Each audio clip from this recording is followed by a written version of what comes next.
할지라도 내 영혼 저 하늘을 디디며 사네. 내 주님 계신 눈물 없는 곳, 저 하늘에 숨겨둔 내 소망이 있네. 보고픈 얼굴들 그리운 이름들 많이 생각나. 외로운 가슴 터지도록 기다려지는 곳, 내 아버지 너른 품날 맞으시는 저 하늘에 쌓아둔 내 소망이 있네. 주님 그 나라에 이를 때까지 순례의 걸음 멈추지 않으면 어떤 시련이 와도 나 두렵지 않네. 주와 함께 걷는 이 길에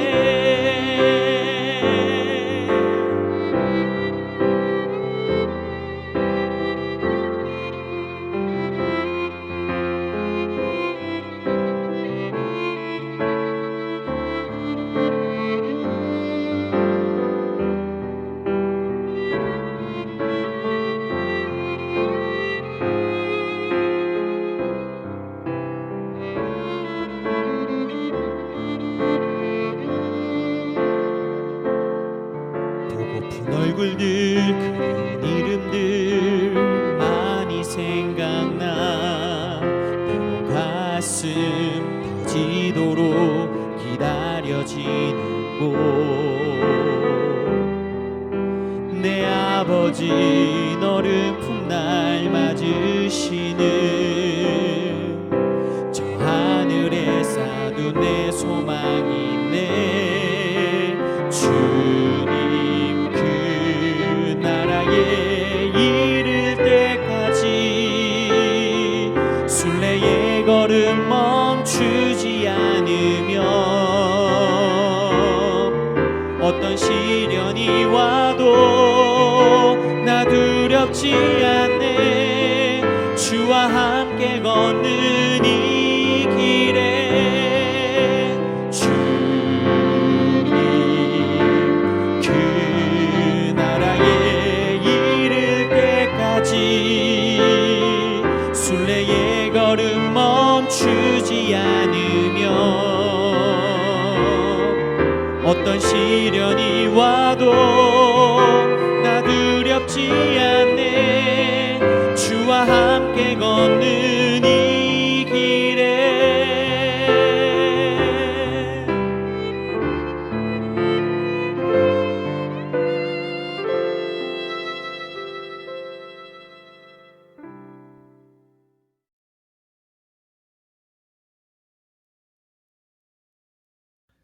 샬롬. 오늘 하나님께서 우리에게 주시는 말씀은 마가복음 3장 7절에서 12절입니다. 제가 봉독하겠습니다. 예수께서 제자들과 함께 바다로 물러가시니 갈릴리에서 큰 무리가 따르며 유대와 예루살렘과 이두메와 요단강 건너편과 또 드로아 시돈 근처에서 많은 무리가 그가 하신 큰 일을 듣고 나아오는지라. 예수께서 무리가 에워싸 미는 것을 피하기 위하여 작은 배를 대기하도록 제자들에게 명하셨으니 이는 많은 사람을 고치셨으므로 병으로 고생하는 자들이 예수를 만지고자 하여 몰려왔음이더라. 더러운 귀신들로 어느 때든지 예수를 보면 그 앞에 엎드려 부르짖어 이르되 당신은 하나님의 아들이니이다 하니 예수께서 자기를 나타내지 말라고 많이 경고하시니라. 아멘. 샬롬. 오늘 아침은 예수님께서 바다에서 가르치시고 많은 무리들이 따랐던 그런 장면입니다. 예수님께서 이제 회당에서 다시 바다로 물러가십니다. 이제 갈릴리에서 큰 무리가 따를 뿐 아니라 8절을 보면 유대와 예루살렘과 이두메와 요단강 건너편과 또 드로아 시돈 근처에서 많은 무리가 그가 하신 큰 일을 듣고 나아온다고 했습니다. 이 지명과 그곳에서 많은 무리가 왔다는 것이 뜻하는 것은 무엇일까요? 이 모든 지역은 이스라엘의 영향력이 제일 컸을 다윗 왕과 솔로몬 왕 시절의 이스라엘 영토입니다. 그저께 아침 묵상에서는 우리는 예수님의 제자들이 안식일에 밀 이삭을 먹은 것을 다윗이 도망 중에 함께한 소년들과 진설병을 먹은 것과 비교한 장면 보았습니다. 이는 단순히 안식일 준수보다 사람이 배고픈 것이 중요하기 때문에 먹어도 된다는 것이 아니라는 것도 살펴보았습니다. 다윗이 하나님의 명령에 따라 하나님의 율법과 통치가 있는 하나님 나라를 세우기 위하여 하나님께 바쳐진 음식을 하나님께서 제공해 주신다. 그리고 예수님께서 하나님 나라를 세우기 위하여 하나님의 피조물인 밀 이삭을 예수님의 제자들이 먹어도 된다는 것을 이제 병행적으로 살펴보았죠.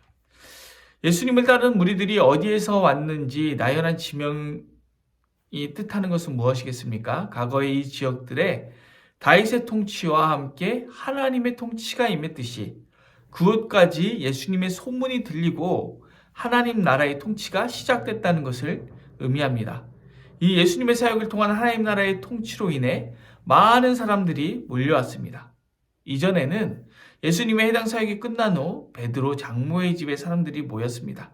그런데 베드로의 장모의 집에 사람들이 모였을 때 온 동네 사람들이 모였다고 했습니다.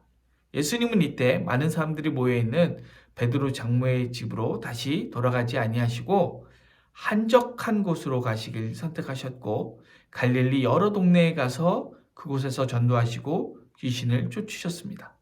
이 예수님의 전도 여행이 끝나고 가버나움으로 돌아왔을 때 이제는 집에 사람들이 거할 수 없을 정도로 많이 왔습니다. 문 앞까지 사람들이 꽉 들어차고 예수님께 도저히 다가갈 수 없어서 지붕을 뚫어서 중풍병자를 내려야 했을 정도였죠. 예수님의 사역의 영향력은 말 그대로 지붕을 뚫어버릴 정도가 되었고 이 집에는 도저히 담길 수 없을 정도가 되어서 예수님은 바닷가에서 가르치실 수밖에 없게 되었습니다. 이제 예수님께서 다시 회당에 들어갔다가 가르치시고 나오셨습니다. 이제는 바다에서 큰 무리가 따르는데 얼마나 많은 무리가 얼마나 먼 데서부터 와서 따르는지 예수님께서 바닷가에서 가르치시는 것도 위험할 정도의 수준이 되었습니다. 오늘 말씀 9절입니다. 예수께서 무리가 에워싸 미는 것을 피하기 위하여 작은 배를 대기하도록 제자들에게 명하셨으니 이렇게 되어 있습니다. 얼마나 사람이 많은지 이제는 예수님께서 바닷가 근처에 있다가 물에 빠지실 정도가 된 겁니다. 그래서 작은 배를 대기하도록 했습니다. 10절입니다. 이는 많은 사람을 고치셨으므로 병으로 고생하는 자들이 예수를 만지고자 하여 몰려왔음이더라. 이렇게 많은 사람이 모여서 정말로 바다에서 가르치는 것도 이제 만만치가 않은 것이죠. 이뿐만이 아닙니다. 귀신들도 언제든지 예수님을 보면 엎드려 부르짖어 예수님이 하느님의 아들이라고 고백했습니다. 여러분 아시는 바와 같이 마가복음에서 예수님께서 하나님의 아들이신 것은 하늘로부터 들리는 소리로 2번, 한 번은 예수님께서 세례 받으실 때, 한 번은 변화산에서, 그리고 로마 백부장이 예수님께서 십자가에 돌아가실 때 그는 진실로 하나님의 아들이었다 이렇게 고백합니다. 그리고 귀신들이 2번 고백하는데 오늘 이 고백이 귀신들이 첫 번째로 예수님이 하나님의 아들이라고 고백하는 장면입니다. 11절입니다. 더러운 귀신들도 어느 때든지 예수를 보면 그 앞에 엎드려 부르짖어 이르되 당신은 하나님의 아들이니이다 하니 이때 예수님의 반응이 어떻습니까? 12절입니다. 예수께서 자기를 나타내지 말라고 많이 경고하시니라. 여러분 드디어 예수님이 오시고 시작된 하나님 나라의 영향력이 다윗의 때와 같이 이스라엘 전역에 임했습니다. 이제는 그 땅을 다 뺏기어 드로와 시돈과 요단강 건너편과 이둠의 땅이라고 불리지만 전부 다윗 시대에 하나님의 통치 아래 있던 이스라엘 지역입니다. 이제 그곳에서 하나님의 아들 예수를 만지기만 해도 병이 나가고 더러운 귀신들이 떠나가는 놀라운 역사, 하나님의 통치가 나타나고 있는 것입니다. 예수님께서 하나님의 아들이신 것이 그 어느 때보다 강력하게 나타나는 이때에 오히려 예수님께서는 자기를 나타내지 말라고 많이 경고하십니다. 그 이유는 무엇일까요? 여러분, 우리는 어떤 삶을 살아가고 계십니까? 매 순간 자기를 증명하려고 하는 인생을 살아가고 계시지는 않습니까? 예수님은 완전한 하나님의 아들로서의 삶을 아주 정확하게 살아가고 계십니다.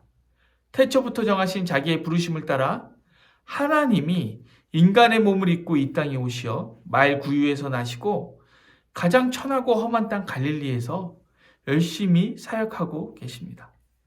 이렇게 바리새인과 서기관들에게 공격을 받으면 저 같으면 내가 하나님의 아들인데 이것들이 까부네? 이러실 만도 한데 아무리 공격하고 아무리 비난해도 예수님은 자신이 하나님의 아들이신 것을 철저하게 숨기십니다. 그리고 자기의 입으로든 타인의 입으로든 하나님의 아들이신 것을 소리로는 절대 나타내지 않으십니다.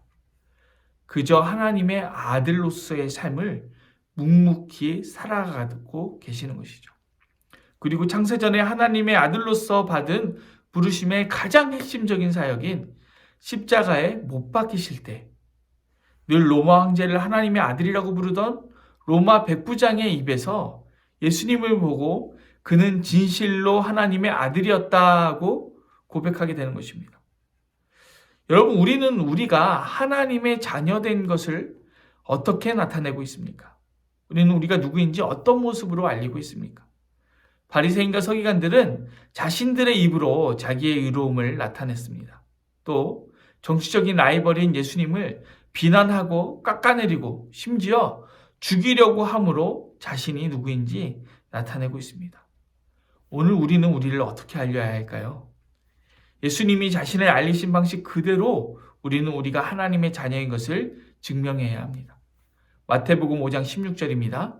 이같이 너희 빛이 사람 앞에 비치게 하여 그들로 너희 착한 행실을 보고 하늘에 계신 너희 아버지께 영광을 돌리게 하라. 또 마태복음 5장 44절에서 45절입니다. 나는 너희에게 이르노니 너희 원수를 사랑하며 너희를 박해하는 자를 위하여 기도하라. 이같이 한즉 하늘에 계신 너희 아버지의 아들이 되리니 이는 하나님이 그 해를 악인과 선인에게 비추시며 비를 의로운 자와 불의한 자에게 내려주심이라. 여러분, 우리 착한 행실로 사람들에게 하늘에 계신 우리 아버지께 영광을 돌리게 해야 합니다. 원수를 사랑해야 하늘에 계신 우리 아버지의 아들이 됩니다. 그리고 이것이 불의한 자에게, 의로운 자에게 동일하게 비를 내리시는 하나님의 사역을 우리가 물려받아서 그대로 하는 것임을 우리 주님께서 말씀하고 계십니다. 오늘 우리가 이 시간 결단하기 원합니다. 오늘 우리가 가정에서, 교회에서, 직장에서, 학교에서, 사업장에서, 그리고 여러 공동체에서 나의 신앙을, 나의 하나님의 자녀됨을 어떻게 나타내야 할까요? 입술로 나타내고 있습니까? 아니면 행동으로 나타내고 있습니까? 입술의 소리가 아니라 하나님의 뜻에 복종되어진 삶으로 나타내는 예수님의 본을 받기를 소망합니다. 예수님과 같이 다른 사람들의 상처와 아픔을 치유하고 위로하며 다른 사람들을 위하여 희생할 때 우리가 어떤 존재인지 많은 사람들이 진정으로 알게 되는 그런 귀한 하나님의 역사가 있길 소망합니다. 기도하겠습니다. 사랑이 많으신 하나님 감사합니다. 오늘도 말씀을 통하여 우리를 가르치시니 감사합니다. 오늘 내가 누구인지 누군가의 입술이 아니라 오직 하나님의 뜻에 복종된 나의 삶으로 증명하는 하루를 살아내기를 간절히 소망하오니 성령께서 나의 삶에 역사하여 주시옵소서. 감사를 드리며 예수님의 이름으로 기도드립니다. 아멘. 오늘 도구 기도는 지역사회를 향한 섬김과 구제를 위하여 기도하겠습니다. 지역사회를 예수 그리스도의 사랑으로 품고 섬기는 우리 교회가 되기 위하여, 그리고 가난하고 소외된 사람들에게 사랑과 은혜를 베풀고 나누며 구제하는 교회가 되기 위하여 기도하시겠습니다. 이어서 기도하실 때 수술 후 요양 중이신 담임 목사님 목과 어깨의 회복을 위하여, 치료 중에 있는 교회 식구들을 위하여, 어려운 가운데 있는 이웃들을 위하여 코로나 사태가 조속히 해결될 수 있도록, 그리고 오늘 묵상한 말씀을 붙들고 각자의 기도 제목을 가지고 기도하겠습니다. 기도합니다.